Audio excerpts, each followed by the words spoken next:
Melancholia 1 is the accepted name of a large 1514 German Renaissance engraving of an enigmatic winged angel figure thought by most to be a personification of melancholia, which means black bile in Greek, the humor or body liquid thought by alchemists to be governed by the planet Saturn. With head in hand, staring ahead as the area is strewn with symbols related to alchemy, geometry, or numerology, such as the hourglass, scales, and compass.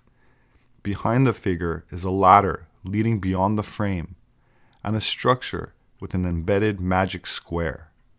This 4x4 magic square of 16 integers has columns, rows, and diagonals that sum to 34, a common emblem of both folk and philosophical magic. Esoteric interpretations of this engraving reveal a deeper meaning linked through the Kabbalah, which I won't cover now, but we'll leave a link in the description for those that are interested or have heard of the high angel of Jewish mysticism, Metatron.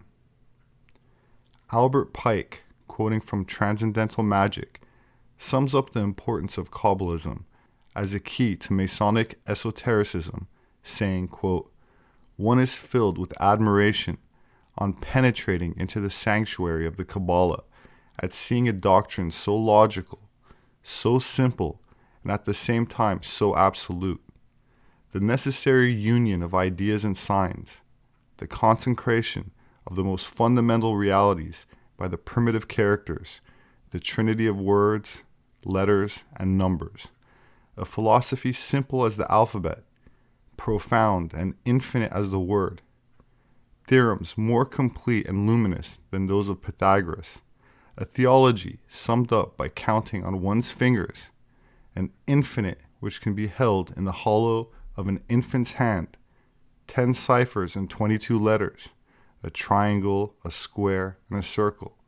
These are all the elements of the Kabbalah. These are the elementary principles of the written word, reflection of that spoken word that created the world." It was Manly P. Hall who said that, quote, "Few realize the influence exerted by Kabbalism over medieval thought, both Christian and Jewish. It thought that there existed within the sacred writings a hidden doctrine, which was the key to those writings. The theories of Kabbalism are inextricably woven with the tenets of alchemy, Hermeticism, Rosicrucianism, and Freemasonry. The words Kabbalism and Hermeticism are now considered as synonymous terms covering all the arcana and esotericism of antiquity." So what is this big secret that is allegedly revered by the alchemists, and therefore the Kabbalists, and guarded by their veils of symbolism from the uninitiated masses, and hidden beneath the veneer of modern Abrahamic religions? It can best be understood by unmasking the layers of symbolism concerning the Temple of Solomon, which most people believe is a physical temple in modern Israel, but has esoteric counterparts, which is represented in the fields of astrotheology, namely the celestial temple centered around the sun and the 12 houses of the zodiac, which I won't cover in this presentation. Next, we have the human body, which is also considered a temple. In biblical terms, the Apostle Paul said, quote, "Know ye not that ye are the temple of God, and that the Spirit of God dwelleth in you?" So here we have a person's body as a living temple, but there is yet another, which is an invisible structure, the soul. According to the esoteric teachings, of which Freemasonry is only one custodian, the temple of the human soul is what is being built, and when constructed, the Spirit of God dwells in the holy place thereof. In the Secret Teachings of All Ages, Manly Hall writes, quote, "Solomon, the spirit of universal illumination, mental, spiritual, moral, and physical, is personified in the king of an earthly nation. While a great ruler by that name may have built a temple, he who considers the story solely from its historical angle will never clear away the rubbish that covers the secret vaults. The rubbish is interpolated matter in the form of superficial symbols, allegories, and degrees which have no legitimate part in the original Freemasonic mysteries. According to the ancient rabbins, Solomon was an initiate of the mystery schools, and the temple which he built was actually a house of initiation containing a mass of pagan philosophic and phallic emblems.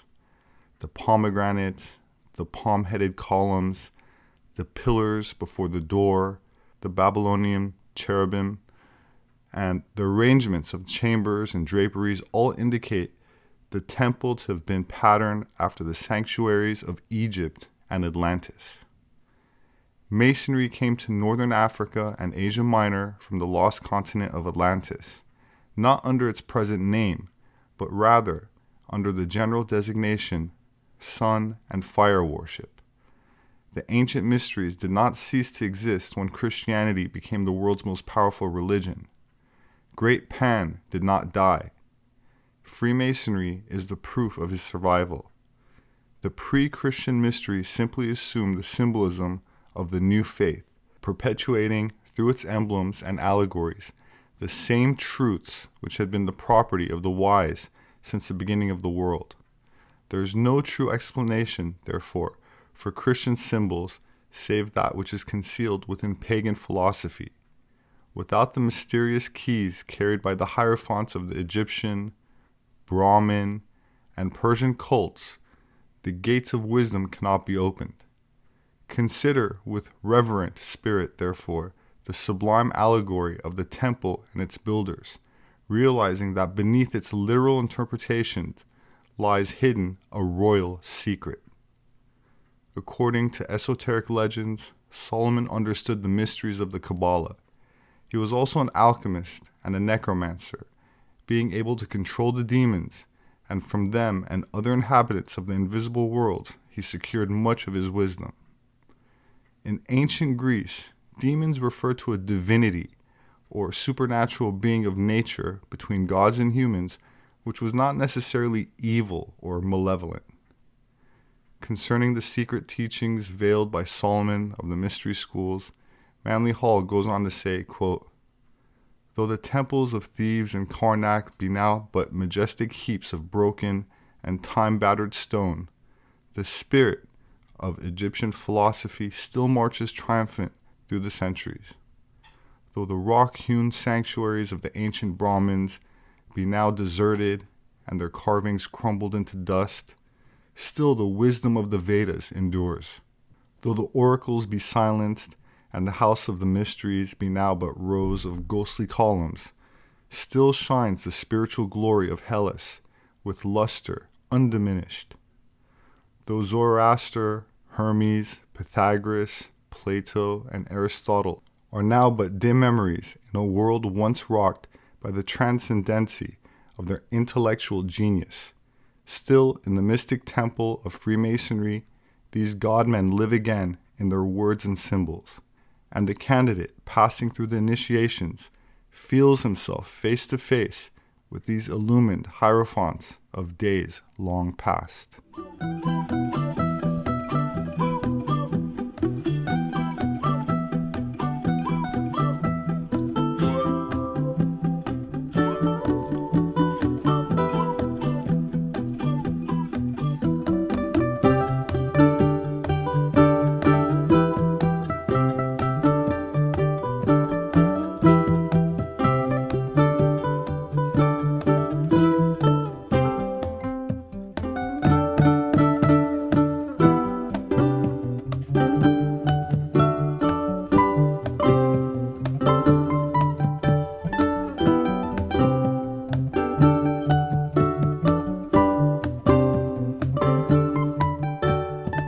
Pendulum is a weight suspended from a fixed point so that it can swing freely back and forth, and it also makes for a good metaphor for the tendency of a situation to oscillate between one extreme and another.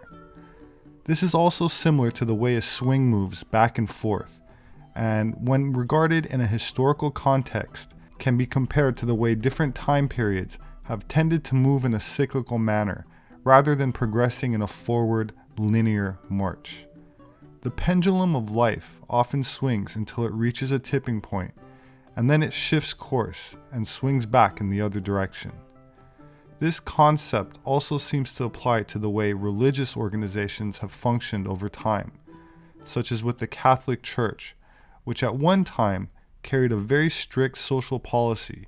For example, during the Holy Inquisition, when a group of institutions within the Catholic Church made it its aim to combat religious dissent starting in the 12th century and what it called heresy, which resulted in the genocide of certain groups such as the Cathars.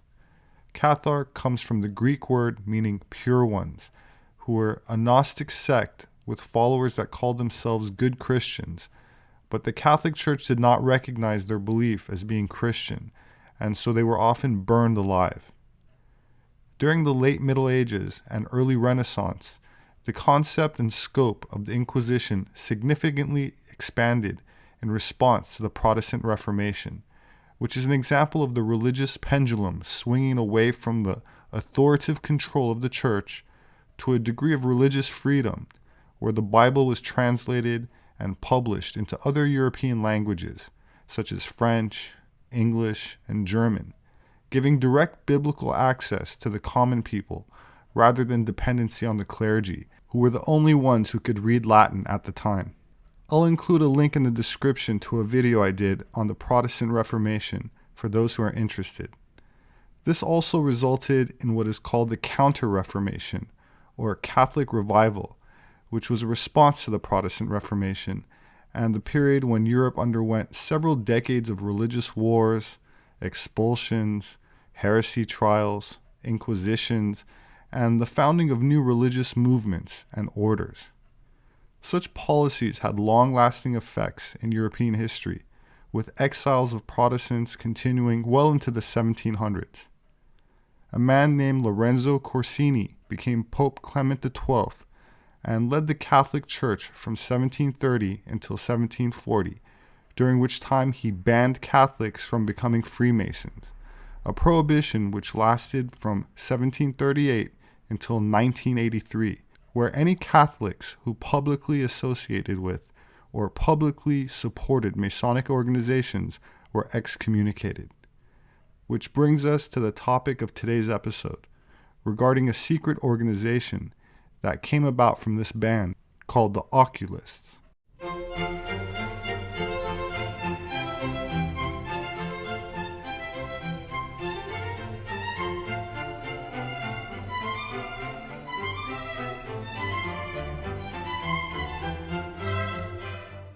The word oculist is basically the same in meaning as an optometrist, and the chosen profession used to disguise a secret order that was no longer permitted by the church, so continued by disguising their activities by publicly proclaiming a different activity.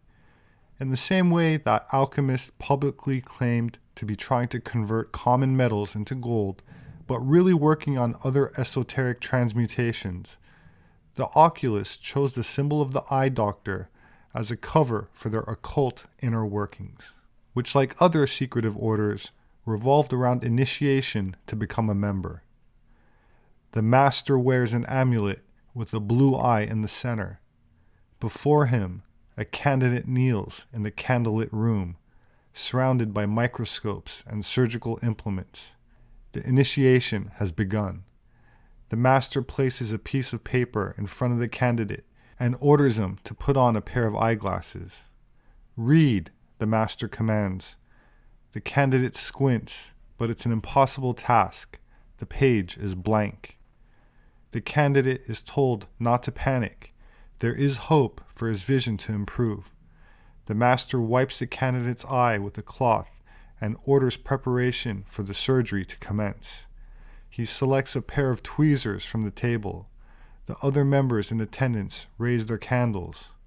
The master starts plucking hairs from the candidate's eyebrow. This is a ritualistic procedure. No flesh is cut. But these are symbolic actions out of which none are without meaning. The master assures the candidate. The candidate places his hand on the master's amulet. Try reading again, the master says, replacing the first page with another. This page is filled with handwritten text. Congratulations, brother, the members say. Now you can see. For more than 260 years, the contents of that page and the details of this ritual remained a secret. They were hidden in a coded manuscript, one of thousands produced by secret societies in the 18th and 19th centuries. At the peak of their power, these clandestine organizations, most notably the Freemasons, had hundreds of thousands of adherents, from colonial New York to imperial St. Petersburg. Their lodges were considered by some to be safe houses where free thinkers could explore everything from the laws of physics to the rights of man, to the nature of God, all hidden from the oppressive, authoritarian eyes of the church and state. But like the pendulum effect we discussed earlier, things do not remain static. They change, and organizations also change, ironically in directions often opposite to the very reason they were founded in the first place.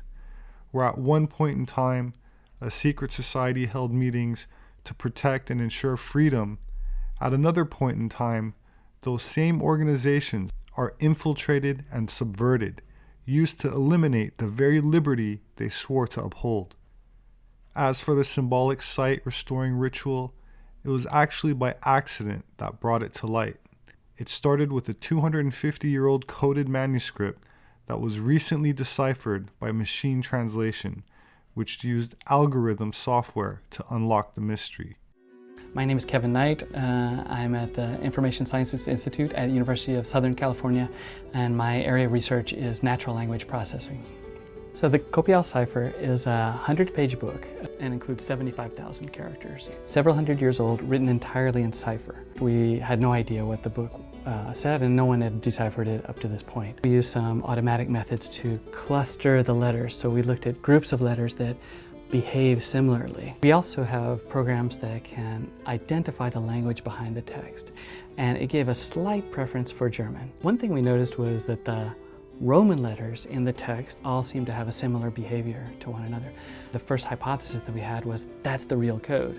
In the end, it turned out that those Roman letters were the spaces between the words. And the first two words that we could see here in the German were ceremony of initiation. So that was very exciting because we had no idea what the book was about until that point. And the next two words were secret section.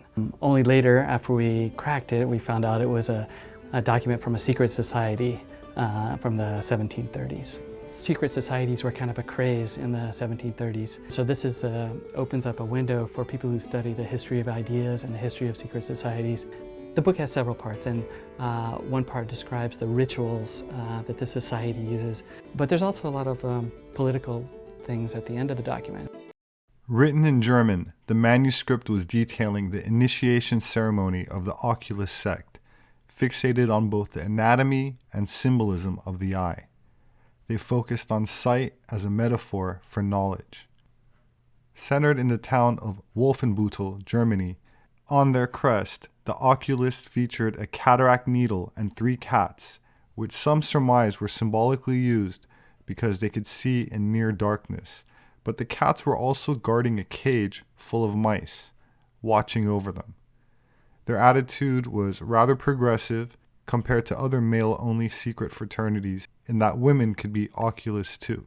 Starting on page 27 and continuing for the remaining 78 pages, the cipher detailed the rituals performed by the highest degrees of the Masonic order rites, unknown to ordinary Masons at the time.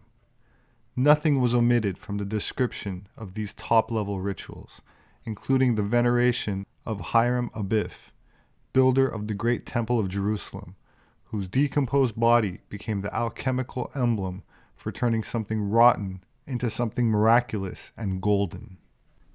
The knowledge of the Templars concerning the early esoteric history of Christianity was undoubtedly one of the main reasons for their persecution and final annihilation. During the centuries just prior to the Christian era, the secrets of the ancient mysteries had gradually fallen into the hands of those that the mystery religions consider the profane. to the student of comparative religion, it is evident that these secrets, gathered by a small group of faithful philosophers and mystics, were reclothed in new symbolic garments and thus preserved for several centuries under the name of mystic Christianity. It is generally supposed by occult authors that the Essenes were the custodians of this knowledge and also the initiators and educators of Jesus. If so, Jesus was undoubtedly initiated in the same temple where Pythagoras had studied 6 centuries before. The name Essenes is supposed to be derived from an ancient Syrian word meaning physician, and they're believed to have held as their purpose of existence the healing of the sick in mind, body, and soul. Most authorities trace the Essenes back to either an Egyptian, Oriental, or Aryan origin. Their methods of prayer, meditation, and fasting were not unlike those of holy men of the Far East.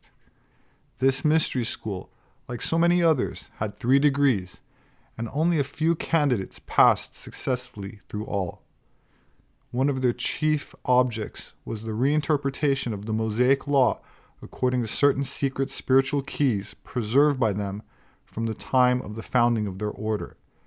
It would thus follow that the Essenes were Kabbalists, and like several other contemporary sects flourishing in Syria, were awaiting the advent of the Messiah promised in early biblical writings, which the Bible maintains would last for 1,000 years. It is through this lens that one should consider the Templar Society, a Christian sect in Germany responsible for settling Palestine a century before the formation of the modern state of Israel, which they believed would help expedite the Messianic age. They named themselves after Solomon's Temple and were supporters of the Nationalist Socialist Party in Germany, which tried very hard to separate itself from the secret societies such as the Freemasons and the demographic known as Jews, yet internalized the same ancient Kabbalistic secrets that were banned in Germany during the Nationalist Socialist regime, while its own infamous chancellor publicly called for a 1,000-year Reich, a term right out of Kabbalistic Messianic millennialism, while physically populating the modern state of Israel during what is historically known as the Transfer Agreement between 1933 and 1939, a political partnership denied or omitted by post-World War II media and academia, but well understood in the modern lodges and New Age esoteric communities that continue to promote a political agenda rather than historic reality. My name is Robert Sepehr. I'm an anthropologist. My published work is available on Amazon as well as through various other major book outlets. They make a great gift. If you'd like to support my work, you could do that through patreon.com. There should be a link in the description section for those that are interested. I appreciate it. Thank you. Please hit the like button and subscribe for future updates. As always, I look forward to reading your comments, so please leave me your thoughts below. Please have a wonderful weekend, and I hope to see you again soon.